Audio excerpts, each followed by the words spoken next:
आपल्याला होणाऱ्या पाठदुखी, कंबरदुखी, पायातलं दुखणं आणि चालल्यानंतर पाय भरून येणं याबाबत आपण बरीच माहिती घेतली. यामध्ये 2-3 मुद्दे परत बोलले गेले पाहिजेत. पहिली गोष्ट, आपल्याला होणारा त्रास हा MRIवरून समजत नाही. याचं कारण असं की MRIमध्ये शरीरातले झालेले बदल फक्त दिसतात. ह्या बदलांचा नर्व किंवा रक्तवाहिनीवरती होणारा परिणाम हा MRI दाखवत नाही.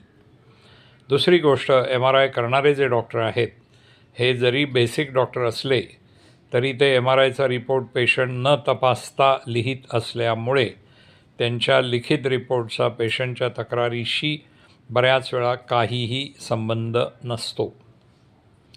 तिसरी गोष्ट, आपल्या शरीरात झालेला बदल हा गंभीर आहे का हे समजण्याचे काही मार्ग आहेत.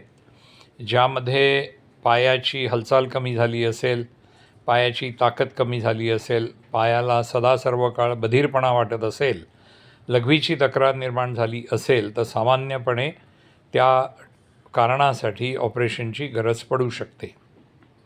आपली मुख्य तक्रार वेदना असेल तर वेदना ही अतितीव्र असेल व कुठल्याही उपायाने ती कमी होत नसेल तर वेदनेला दुरुस्त करण्यासाठी ऑपरेशनची गरज पडू शकते.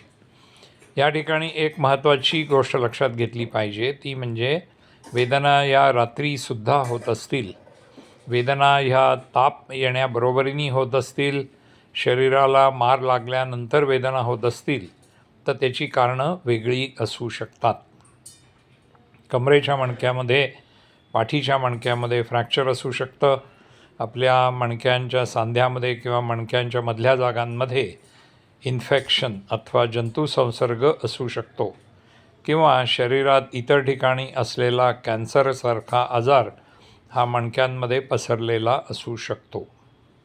यातल्या रचनेत बदल झालेल्या गोष्टी या MRIमध्ये दिसतात, पण आपल्या हातापायाच्या कामामध्ये झालेला बदल हा MRIमध्ये दिसत नाही. सामान्यपणे स्पाईन सर्जन्स म्हणजे आम्ही डॉक्टर लोक हे वारंवार पेशंट पाहत असल्यामुळे, अनेक वर्ष पेशंट पाहिल्यामुळे, त्यातल्या सखोल अनुभवामुळे पेशंटनी तक्रार सांगितल्यानंतर ही तक्रार कशामुळे असू शकेल याचा अंदाज आपण व्यवस्थित मांडू शकतो. ह्या अंदाजाला जोड म्हणून रक्ताची तपासणी करायची असेल, आवश्यक असेल तर डॉक्टर तसं सांगतात. त्यामुळे एकंदरीत सर्व माहिती लक्षात घेऊन याचा आपण उलगडा करू शकतो. आजकालच्या दिवसामध्ये बऱ्याच वेळा अपुऱ्या माहितीवर आधारित केवळ व्हिटॅमिन D तपासणे, B12 व्हिटॅमिन तपासणे इत्यादी काही असंबद्ध पद्धतीच्या तपासण्या केल्या जातात. त्यावरून हा विषय आपण नीट समजून घेऊ शकत नाही.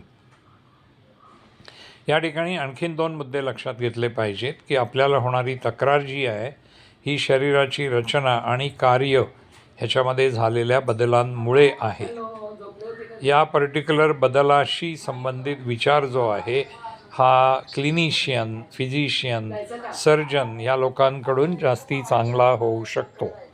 हा विचार फिजिओथेरपिस्ट किंवा होमिओपॅथ इतर लोकांकडून होऊ शकत नाही.